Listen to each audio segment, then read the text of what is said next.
প্রিয় মা বোনেরা, মাসিক অনিয়মকে অবহেলা করছেন? এটা অবহেলা করলে কিন্তু ভবিষ্যতে এর দাম দিতে হতে পারে।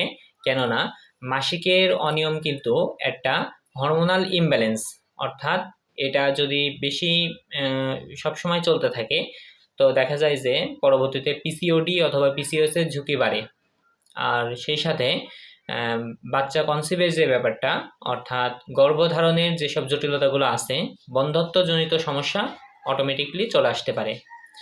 তো সাধারণত মনে রাখবেন যে 21 থেকে 35 দিন এর বাইরে যদি আপনার মাসিক হয় সেটাকে আমরা অনিয়মিত ধরি।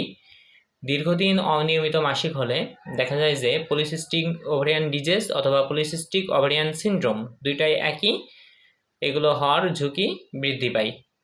আপনি কিভাবে আপনার হরমোন ঠিকঠাক রাখবেন? হরমোন ঠিক রাখতে গেলে আপনাকে নিয়মিত ফিজিক্যাল এক্সারসাইজ করতে হবে এবং সেই সাথে আপনার ওজন কমাতে হবে, ওজন নিয়ন্ত্রণে রাখতে হবে এবং সুষম খাদ্য গ্রহণ করতে হবে। আপনার কি নিয়মিত মাসিক হয়? হ্যাঁ অথবা না অবশ্যই আমাদেরকে কমেন্টে জানাবেন এবং বন্ধ্যত্ব থেকে মুক্তি পেতে দ্রুত চিকিৎসা শুরু করবেন। আজকে ভিডিওটি এ পর্যন্তই। সকলে সুস্থ থাকবেন, ভালো থাকবেন, আমার সাথেই থাকবেন। আল্লাহ হাফেজ।